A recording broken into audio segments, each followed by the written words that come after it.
Tribes நேயர்களுக்கு வணக்கம். இன்று நிகழ்ச்சியில் நம்மோடு பேச சமூக செயல்பாட்டாளர், முன்னாள் RSS அமைப்பை சார்ந்தவர் திரு சத்யபிரபு செல்வராஜ் அவர்கள் இணைந்துள்ளார். வாருங்கள் அவரோடு பேசுவோம். வணக்கம் ஐயா. வணக்கம். கோவையில சூலூர்ல சிறுமி அவங்க கடத்தப்பட்டு பாலியல் வன்கொடுமைக்கு உள்ளாக்கி கொலை செய்யப்பட்டது பெரும் அதிர்ச்சியை ஏற்படுச்சு. அதுல சம்பந்தப்பட்ட 2 பேரை அந்த குற்றத்தில் ஈடுபட்டவங்களை தமிழக அரசு கைது செஞ்சிருக்குது.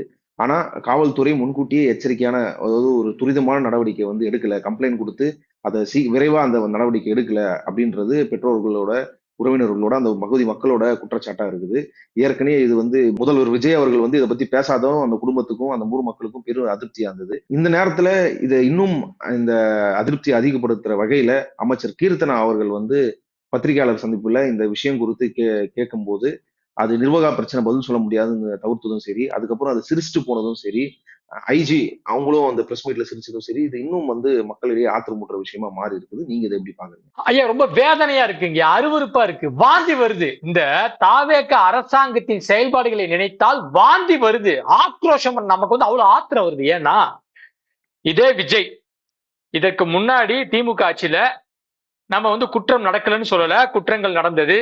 அதற்குரிய நடவடிக்கைகளும் அதிமுக ஆட்சியை விட வேகமாக எடுக்கப்பட்டது. எஃப்ஐஆர் போடப்பட்டது, கைது செய்யப்பட்டது. இன்னும் சொல்ல போனா 3 மாசம் 4 மாசத்துல குற்றவாளிகளுக்கு தண்டனை வாங்கி தரப்பட்டது. நம்ம பார்த்தோம். அப்ப இதே Vijay, CM sir, Stalin sir, நீங்க என்ன சார் ஆட்சி நடத்துறீங்க?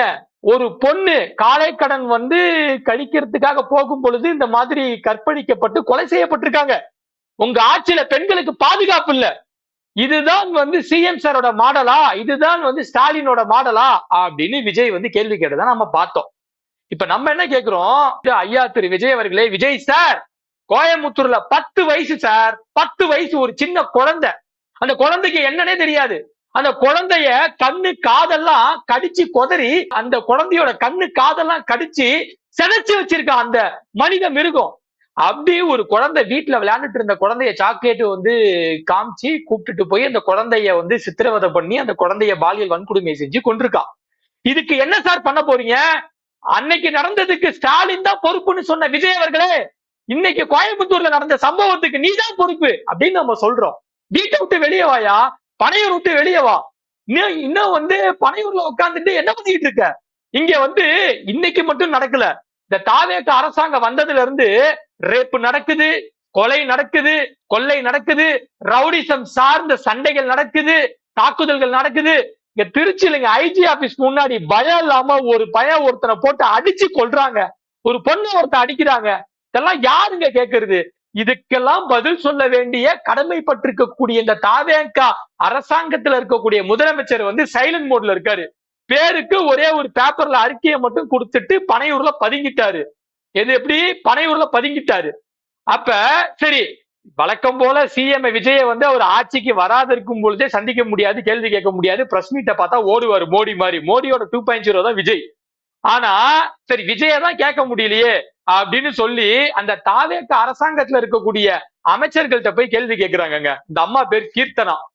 இந்த அம்மா கீர்த்தனாட்ட அவங்க என்ன கேட்கிறாங்க? இந்த மாதிரி மேடம், கோயம்புத்தூர்ல ஒரு பொண்ணு சின்ன குழந்தைக்கு இந்த மாதிரி சம்பவம் நடந்திருக்கு. அதை பத்தி நீங்க என்ன சொல்றீங்க, எப்படி பாக்குறீங்க, அதுக்கு என்ன நடவடிக்கை எடுத்தீங்க அப்படின்னு பத்திரிகையாளர் கேட்கிறாங்க. கொஞ்சம் கூட பொறுப்பு இல்லாம, அறிவு இல்லாம, புத்தி இல்லாம ஒரு தற்குறித்தனமான அமைச்சர் அப்படிங்கறத அவங்க எப்படி வெளிக்கட்டுறாங்கன்னா, இது பாக்குறவங்க தப்பா நினைச்சுக்காதீங்க, நான் சிரிக்கலைங்க, நான் ஆதங்கத்துல பேசுறேன். அந்த அம்மா சிரிக்கிறத நான் சொல்றேன். கோயம்புத்தூர் சம்பவம் தமிழ்நாட்டை ஒரு பரபரப்பாக்குது. ஒரு பெண்ணா நீங்க அது என்ன எப்படி அந்த சார், இது இப்போ அட்மினிஸ்ட்ரேட்டிவ் ரிலேட்டடா பேசுவோம் சார். பொலிட்டிக்கல் ரிலேட்டடா 6 o'clock.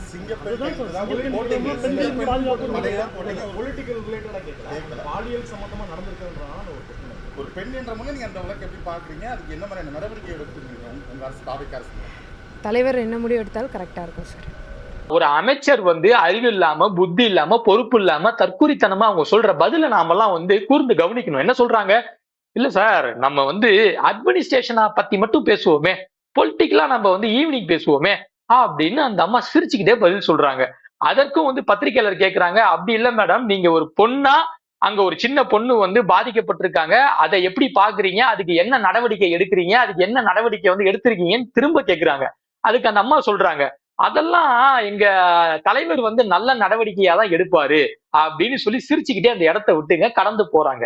நமக்கு என்ன ஆதங்கம்னா ஒரு குழந்தை பாதிக்கப்பட்டா அது பொலிட்டிக்கல் இல்லமா, அட்மினிஸ்ட்ரேஷன், நிர்வாகத்துக்கு கீழே தான் வரும், உங்க அட்மினிஸ்ட்ரேஷனுக்கு கீழே தான் வரும்.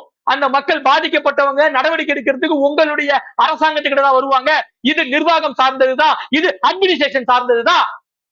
இப்படி இருக்கும் பொழுது இதுவே இந்த அடிப்படை புரிதலே இல்லாத உங்களை எல்லாம் அமைச்சரவையில வச்சுக்கிட்டு இந்த தமிழ்நாடு என்ன தாங்க போகுது, இந்த தமிழ்நாடு என்ன வந்து ஏதாவது எப்படிப்பட்ட விளைவுகள் எல்லாம் சந்திக்க போகுது அப்படிங்கறத நினைக்கும் பொழுது நமக்கு பயமா இருக்கு. அவங்க வந்து அதுக்கு ஒரு மறுப்பு போட்டிருக்கிறாங்க எக்ஸ் தளத்துல. அதாவது நான் என்னோட உடல் மொழி, அது நான் சிரிச்சது, நான் அவங்க கேட்ட கேள்விக்காக சிரிக்கல. பத்திரிகையாளர் நான் வேலை முடிச்சுட்டு வரேன், பத்திரிகையாளர் சந்திப்பு வைக்கிறாங்க. சந்திப்பு முடிஞ்ச பிறகு நான் வந்து யதார்த்தமான சிரிப்பா சிரிச்சுட்டு போனேன் எப்பவும் போல.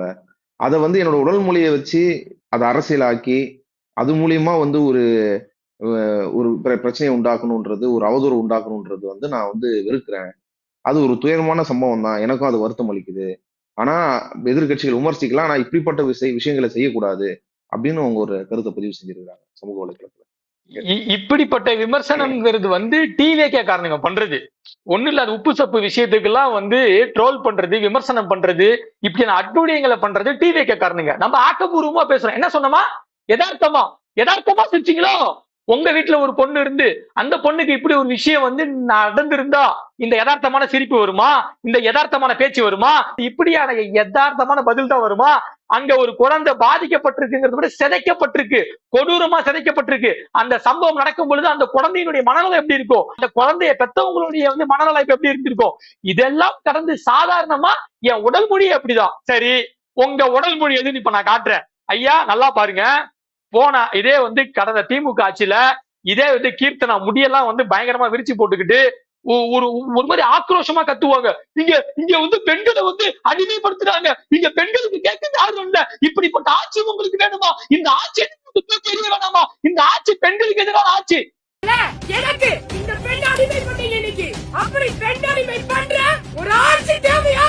அம்மன் படத்துல வர அம்மன் மாதிரி வந்து பயங்கர ஆக்ரோஷமா டயலாக் எல்லாம் பேசுனீங்களேமா, அந்த கோபமும் ஆக்ரோஷமும் அதுவும் இன்னைக்கு உங்க ஆட்சியில ஒரு குழந்தை பாதிக்கப்பட்டிருக்கு எங்க, அப்ப அது நடிப்பா இல்ல இது நடிப்பா, அப்ப அது யதார்த்தமா இது யதார்த்தமா, எல்லாமே வந்து நீங்க பேசுனதுதாமா, உங்க வாயில இருந்து வந்ததுதான், நீங்க கொடுத்த முகபாவனை தான், உங்க ரியாக்ஷன் தான்.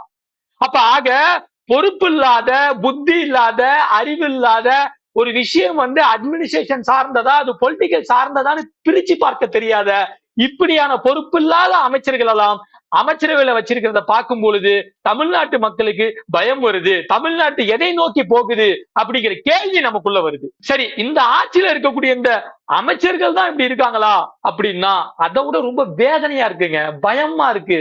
ஏன்னா சரி, ஆட்சியாளர்கள் தான் வந்து தப்பு பண்றான், சரி அந்த ஆட்சியாளர்களுக்கு கீழே இருந்து வந்து பணி செய்யக்கூடிய அதிகாரிகளாவது ஓரளவுக்கு வந்து சரியானவர்களா இருப்பாங்களா, இல்ல பொறுப்பானவர்களா இருப்பாங்களா, இல்ல மக்களினுடைய பாதுகாப்புக்கு வந்து உரியவர்களா இருப்பாங்களான்னா அதுவும் ரொம்ப கேள்விக்குறியா இருக்குதுங்கய்யா. ஐயா நான் வந்து திரும்ப நம்ம இது வந்து ஐயா, அதாவது ஒரு குழந்தை பாதிக்கப்பட்டிருக்கு, அதனை விசாரணை செய்யக்கூடிய காவல் அதிகாரி ஒண்ணு இல்லைங்க, இதே வந்துங்க கோயம்புத்தூர் சம்பவத்துல விசாரணை செய்யக்கூடிய அந்த வந்து கோயம்புத்தூர் கோட்டம்னு சொல்லுவாங்க. அதாவது இங்க கோயம்புத்தூர் வந்தீங்க வெஸ்ட் ஜோன் சொல்லுவாங்க, அதற்குள்ளதான் வந்தீங்க கோயம்புத்தூர் டிவிஷன் வருது. அதற்கு வந்து ஐஜியாக இருக்கக்கூடிய காவல்துறை தலைவராக இருக்கக்கூடிய ஐஜி ரம்யா பாரதின்னு ஒரு அம்மாங்க. அந்த அம்மா அந்த குழந்தை செத்து போன விஷயமா பிரஸ் மீட்ல வந்துங்க பேசுறதுக்கு வராங்க. என்னென்னலாம் நடந்திருக்கு, இந்த குழந்தை எப்படி பாதிக்கப்பட்டாங்க, குற்றவாளிகளை நாங்க எப்படி வந்து பிடிச்சா கைது பண்ணணும் அப்படிங்கிற விஷயத்த பிரஸ்ல விளக்கறதுக்காக வரவங்க பிரஸ் மீட்ல உட்காந்து சிரிக்கிறாங்க. இது எப்படி எடுத்துக்கிறது? அப்ப ஆட்சியா, அதாவது இன்னைக்கு இருக்கக்கூடிய அரசாங்கத்துல இருக்கக்கூடிய அமைச்சர்களுக்கும் பொறுப்பு இல்ல, புத்தி இல்ல, அறிவு இல்ல, கடமை இல்ல, கண்ணியம் இல்ல. அவர்களுக்கு கீழே இருந்து பணி செய்யக்கூடிய இங்க இருக்கக்கூடிய மக்களினுடைய பாதுகாப்பை உறுதி செய்யக்கூடிய காவல்துறையை சேர்ந்த அதிகாரிகளுக்கும் கொஞ்சம் கூட பொறுப்பு இல்ல, அக்கறை இல்ல, கடமை இல்ல, கண்ணியம் இல்லைங்க. இப்ப இப்படிப்பட்ட அதிகாரிகளை வச்சு இந்த தமிழ்நாடு என்ன எப்படி செய்ய போதோ, இந்த தமிழ்நாடு எதை நோக்கி போகுதோ, தமிழ்நாட்டினுடைய பாதுகாப்பே கேள்விக்குறியா இருக்கு. டெய்லியும் கொலை நடக்குது, டெய்லியும் வந்து இன்னும் சொல்ல போனா கஞ்சா பொருட்கள் அதிகமாக புழங்குது. இன்னும் சொல்ல போனா போதை சார்ந்த பிரச்சனைகள் அதிகமா நடக்குது. இன்னும் சொல்ல போனா பெண்களுக்கு ஏகப்பட்ட பிரச்சனை நடக்குது. நேத்து ஒரு பொண்ணு மிஸ்ஸிங்க, வில்லிவாக்கத்துல நேத்து ஒரு பொண்ணு மிஸ்ஸிங்க, அவங்க அம்மா அழுகுறாங்க ஸ்டேஷன் முன்னாடி. அதற்கு முத நாள் பாத்தீங்கன்னா இன்னொரு பொண்ணு ஒரு இடத்துல மிஸ்ஸிங்கிற மாதிரி நம்ம டெய்லியும் நம்ம வந்து செய்திகளை இங்க பொண்ணை காணும், அங்க பொண்ணை காணும், இங்க பொண்ணு தாக்கப்பட்டுச்சு, இங்க வந்து வில்லிவாகத்துல கொலை காணாம நடந்துச்சு. போனதும் ஒரு சிறுமி, ஆமாங்க, சின்ன 12 குழந்தை. வயசு சிறுமி. இப்ப வரைக்குமே வந்துங்க கண்டுபிடிக்கப்படல. அப்ப இந்த தாவேக அரசாங்கமானது கையாலாகாத அரசாங்கமாக இருக்கிறது, மெத்தன போக்காக அரசாங்கமாக இருக்கிறது, கடமை கண்ணியம் கட்டுப்பாடு இல்லாத, இன்னும் சொல்ல போனால் பொறுப்புணர்ச்சி இல்லாத ஒரு கேவலமான அரசாங்கமாக இருக்கிறது.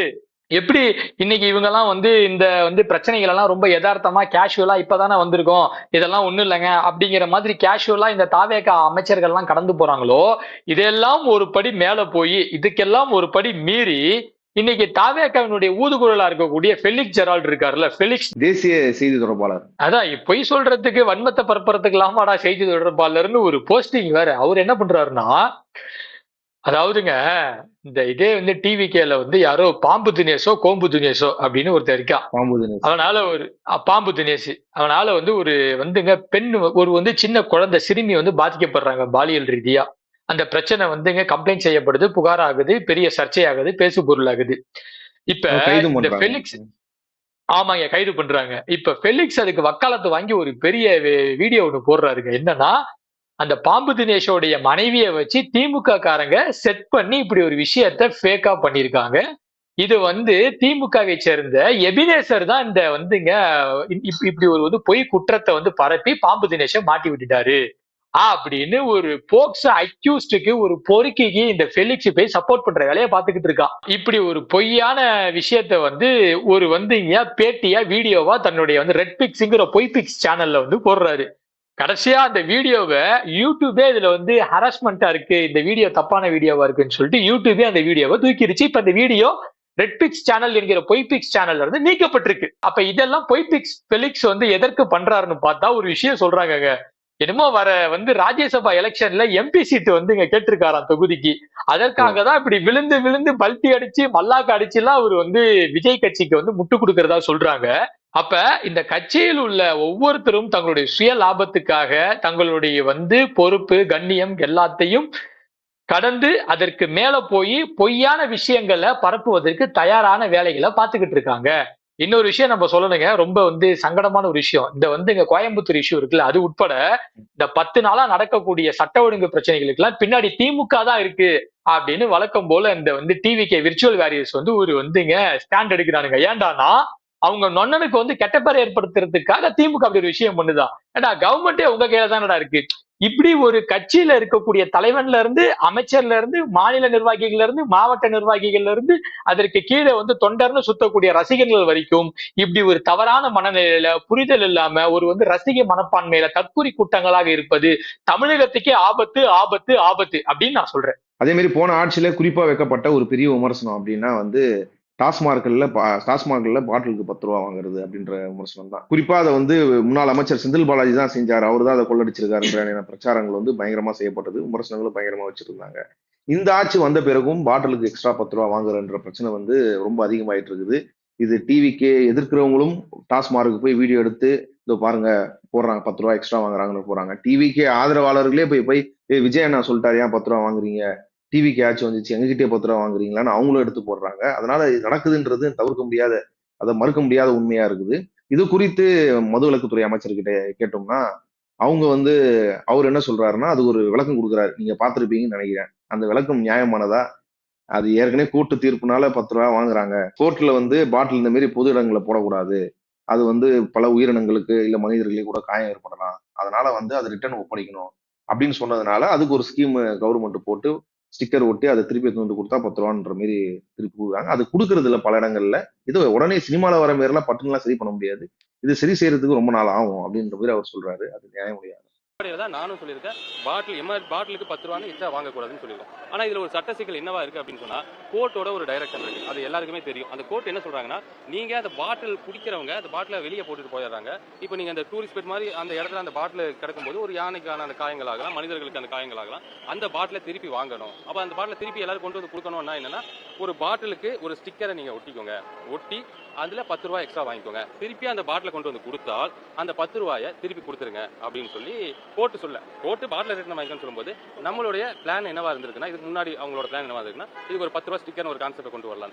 ஐயா, அவர் இன்னொரு வார்த்தை வந்து பாயிண்ட் அவுட் பண்றாரு. என்னன்னா, இந்த 10 ரூபா வந்து வாங்குறதுக்கான காரணம் வந்து நீங்க சொன்னது போல கோர்ட்டு சொல்லியிருக்கீங்க. இதனால வெளியெல்லாம் பாட்டில் உடைக்கப்பட்டு மனிதர்களுக்கும் யானை போன்ற விலங்குகளுக்கு வந்து காயத்தை ஏற்படுத்துது. அப்ப அதை வந்து தவிர்க்கும் பொருட்டு தான் இந்த மாதிரி வந்து டாஸ்மாக் கடையில 10 ரூபாய் எக்ஸ்ட்ரா வாங்கிக்கிட்டு நீங்க இந்த பாட்டில ஒப்படைச்சா மீதி வந்துங்க 10 ரூபாய் கொடுத்துருங்க. அப்படியான நடவடிக்கை இருந்துச்சு. எப்ப இருந்துச்சு?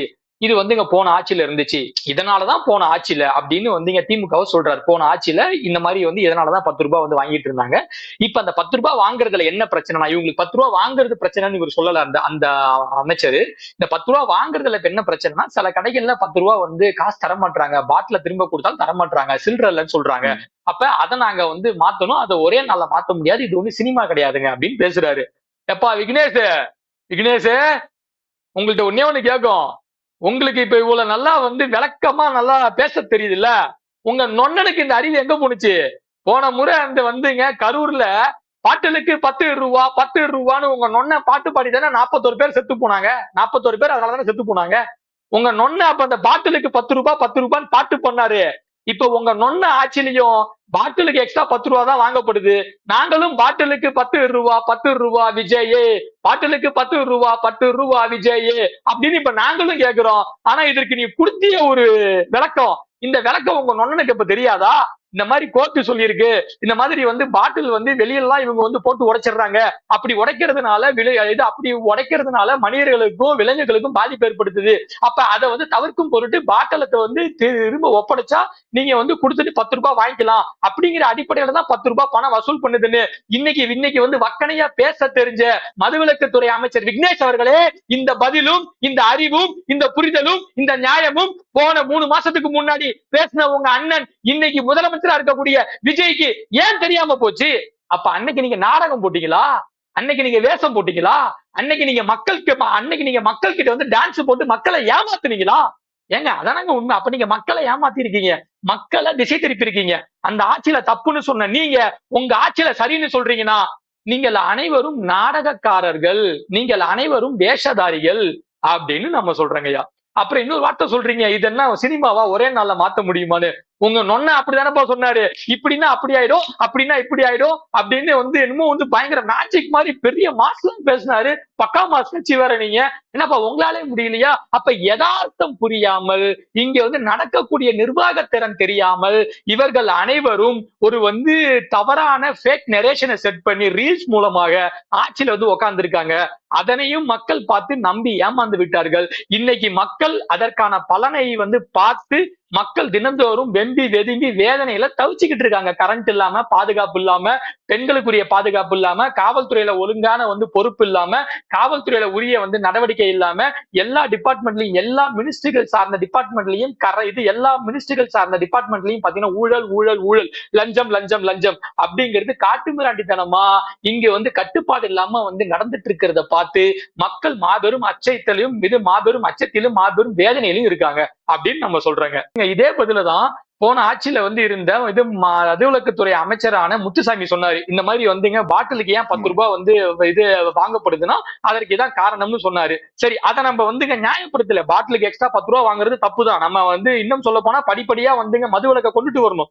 அதற்கேற்ற சமூக வந்து கட்டமைப்பை மாத்தி மக்களுடைய வாழ்வாதாரத்தை வந்து மேம்படுத்தி போதையில இருக்கக்கூடிய ஆட்களை மீட்டெடுத்து முற்றிலும் மதுவிலக்கை கொண்டுட்டு வரணும். அதுல மாற்று கருத்து இல்ல. அன்னைக்கு இதே விளக்கத்தை தானங்க முன்னாடி இருந்த அமைச்சர் முத்துசாமி சொன்னாரு.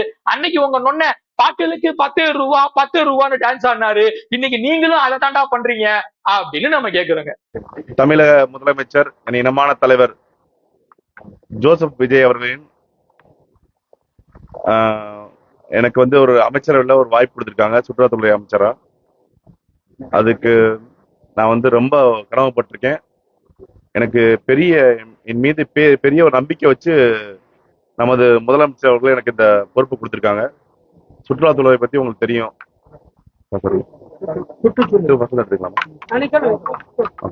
வேதனையான விஷயம் என்னன்னா, வேடிக்கையான விஷயம் என்னன்னா, அந்த தாவேக அரசாங்கத்துல இருக்கக்கூடிய அமைச்சர்களுக்கு மட்டும்தான் தெரியாதுன்னு இல்லைங்க, முதல்வருக்கே ஒண்ணும் தெரியாதுங்க. முதல்வருக்கே ஒண்ணும் தெரியாது. இதுதான் உண்மையாலுமே ராஜீவ் வந்து சுற்றுலாத்துறை அமைச்சரா, சுற்றுச்சூழல் துறை அமைச்சராங்கிறது விஜய்க்கே தெரியாதுன்னு சொல்றாங்க. அப்படிப்பட்ட நிலைமையில தான் இன்னைக்கு வந்து ஆட்சி நடந்துட்டு இருக்கு. ஒரு சினிமா மோகத்தின் அடிப்படையில மோடி 2.0, அதாவது மோடி 2.0 அப்படிங்கிற ஒரு விஷயத்தை கட்டமைச்சுதான் இன்னைக்கு விஜயை வந்து பூம் பண்ணி காமிச்சுக்கிட்டு இருக்கு ஊடகங்கள்லாம். நல்லா பாருங்க, ஒரு அரசாங்கத்துல இருக்கக்கூடிய அமைச்சருக்கு நம்ம என்ன துறைக்கு அமைச்சராவே இருக்கோம்னு தெரியாம இருக்காரு. எப்படி 3 நாள் ஆச்சு அவரை வந்து அமைச்சரா அப்பாயின்மெண்ட் பண்ணி, கிட்டத்தட்ட வந்து 3 நாட்கள் 4 நாட்களுக்கு வந்து இங்க மேல ஆயிருச்சு.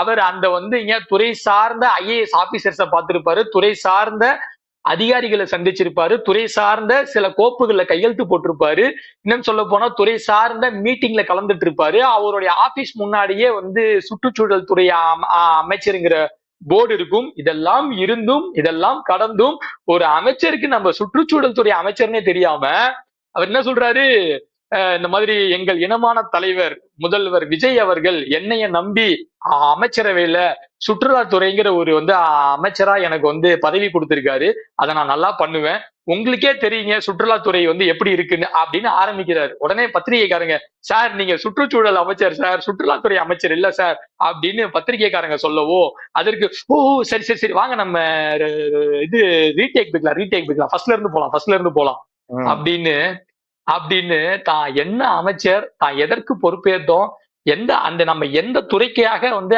அமைச்சரா வேலை செய்ய வந்திருக்கோம்னே தெரியாத இந்த வந்து ராஜீவ் தான் சுற்றுச்சூழல் துறையை வந்து மேம்படுத்த போறாரா, சுற்றுச்சூழல் துறையை வந்து வளர்த்தெடுக்க போறாரா, சுற்றுச்சூழல் துறையை வந்து அடுத்த கட்டத்துக்கு வந்து கொண்டுட்டு போறாரா. ஆக தாவேக அரசாங்கத்துல இருக்கக்கூடிய அமைச்சர்மார்களினுடைய தகுதி இந்த அளவுலதான் இருக்கு அப்படின்னு நம்ம சொல்ல வரோம்.